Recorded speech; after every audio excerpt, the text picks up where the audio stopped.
Muito boa noite a todos. Gostava de começar por sublinhar aquilo que foi, provavelmente, nos últimos anos, uma das mais inapropriadas declarações em democracia a que pudemos assistir. Um primeiro-ministro com suspeitas sobre o seu comportamento e a sua integridade, suspeitas fundadas, não rumores nem especulações, sobre transferências de dinheiros, sobre suspeitas de conluios inapropriados entre um primeiro-ministro e empresas privadas, sobre suspeita de violação grave do regime de funções exclusivas, como lhe chamou o primeiro-ministro, de suspeitas de ter enganado ou de poder ter beneficiado de dinheiro privado no exercício de funções públicas, fazer uma declaração como aquela que aconteceu hoje. Todos nós, mas sobretudo os líderes dos maiores políticos, dos maiores partidos do país, têm sido nos últimos anos alvo de escrutínio, debate, muitas vezes ataque, outras vezes, pontualmente, de ataques despropositados a que sempre temos que dar resposta. Os jornalistas e a imprensa exigem-nos o escrutínio, o acompanhamento permanente e, às vezes, o confronto. O confronto que faz parte da democracia e o escrutínio, que é parte vital do sistema democrático. O Sr. Primeiro-Ministro não respondeu a nenhuma das questões fundamentais que o país, a oposição, os jornalistas, o escrutínio democrático exigiam que respondesse hoje. Procurou fazer uma fuga para a frente, dizendo que nunca cometeu nenhum ilícito, nem nenhum crime, quando há comportamentos evidentes e à vista de todos, absolutamente inapropriados. Quando há suspeitas do uso de dinheiro que não declarou nas suas declarações de rendimentos, mas mesmo assim opta por não dizer nada sobre isso. José Sócrates não faria muito diferente do que hoje fez Luís Montenegro. E isso, confesso, é uma desilusão enorme. A ideia de que se pode apelar diretamente a uma qualquer confiança sem prestar contas. A loucura, quase, o gosto pelo desastre de poder ocultar tudo aquilo que estamos a ser escrutinados e questionados e achar que se pode cobrir tudo com um manto qualquer, de umas futuras eleições ou de uma futura confiança. A ideia que não temos que responder pelo dinheiro, não temos que responder por empresas que nos continuam a pagar, não temos que responder, como hoje se soube, por avanças que podem atingir 15 mil euros por mês no exercício da função de Primeiro-Ministro no seu património familiar. Nada disto foi respondido. No final não houve perguntas, ou melhor, houve perguntas, mas não houve respostas. Se fosse o líder do Chega ou outro político qualquer, seria hoje dizimado pelo país político e mediático, pelos círculos de opinião e por todos os outros. O Primeiro-Ministro merece essa censura. Por depois de anos a defender a cultura democrática, ter evitado hoje as respostas e o escrutínio que se exigiam, que o Chega pediu, que o Parlamento pediu, que um país livre pedia que fossem esclarecidas. Com todo o respeito, Sr. Primeiro-Ministro, não podemos ter em funções um Primeiro-Ministro com a mais leve suspeita de atos de corrupção, de conluio, de promiscuidade ou de uso indevido de dinheiro. Não podemos ter em funções um Primeiro-Ministro suspeito de estar avançado a alguns setores ou empresas enquanto gera os destinos do país todo. Não podemos, nem devemos, que um Primeiro-Ministro sob suspeita não diga, está aqui tudo, perguntem o que quiserem e eu tenho a resposta para vos dar. De forma franca, honesta, mas apela aos sentimentos pessoais, familiares, ao contexto familiar, para se safar a si próprio e para procurar obter daqui ganhos políticos. A declaração que hoje acompanhámos do Primeiro-Ministro não foi só um ato de desespero. Perdoem-me aqueles que não gostarão das palavras que vou dizer. Mostra o caráter de um homem e de um político. A ideia de poder transformar numa espécie de perseguição familiar. A ideia de procurar convencer os portugueses com uma retórica da família trabalhadora.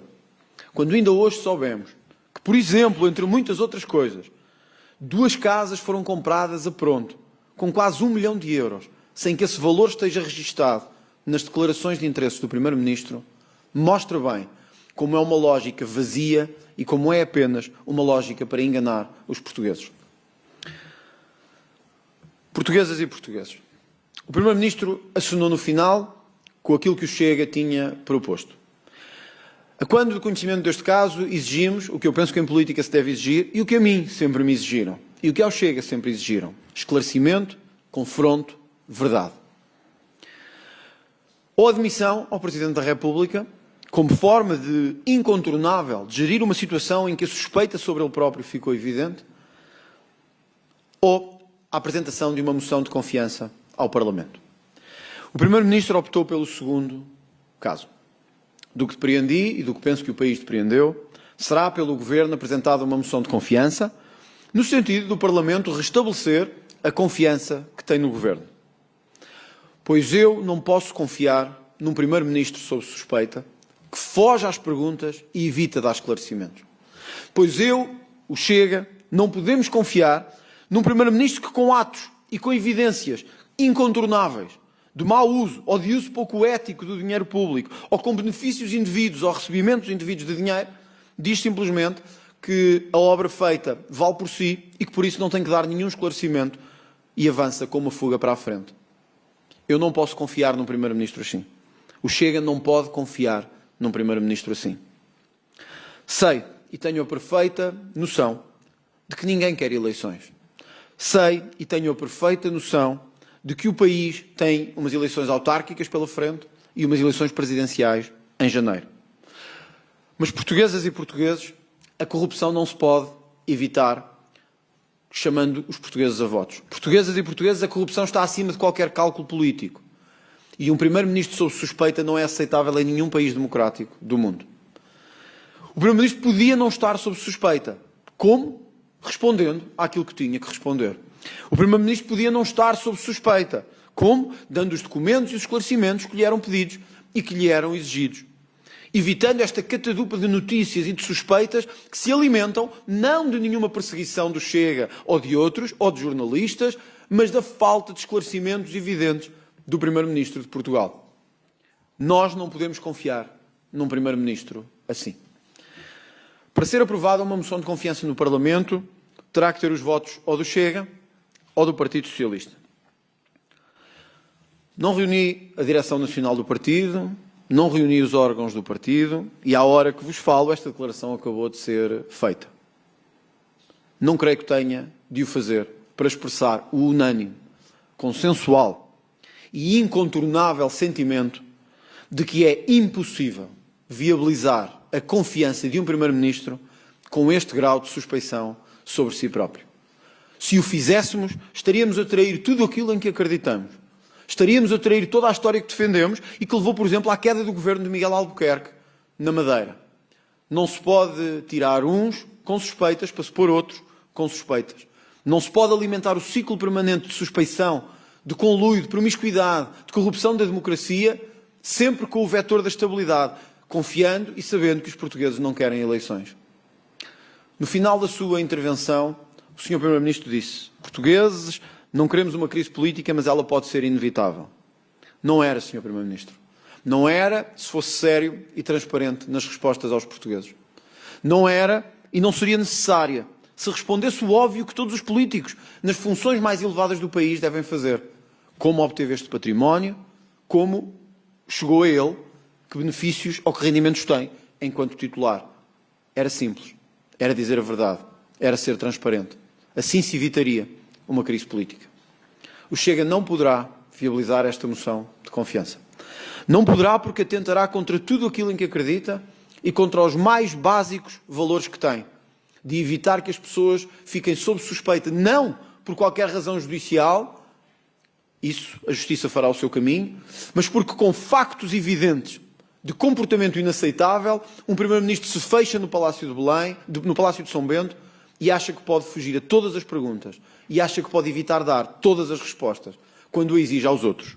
No Parlamento, para terminar, disse o Sr. Primeiro-Ministro: eu agora só responderei a quem for tão transparente como eu. Palavras do próprio Luís Montenegro no Parlamento. Pois à primeira curva da exigência de transparência, diz que não quer mais e que vai chamar o país para uma crise política. Sr. Primeiro-Ministro, esta não é uma crise provocada por nenhum partido, esta não é uma crise provocada por nenhum órgão de comunicação Esta não é uma crise provocada pelo Ministério Público, pela Polícia Judiciária, pela Autoridade Tributária ou por qualquer órgão nacional de investigação. Esta é uma crise provocada pela sua falta de transparência, pela sua falta de honestidade e ética e pela miserável tentativa final de manipular os portugueses, apelando a sentimentos familiares e pessoais.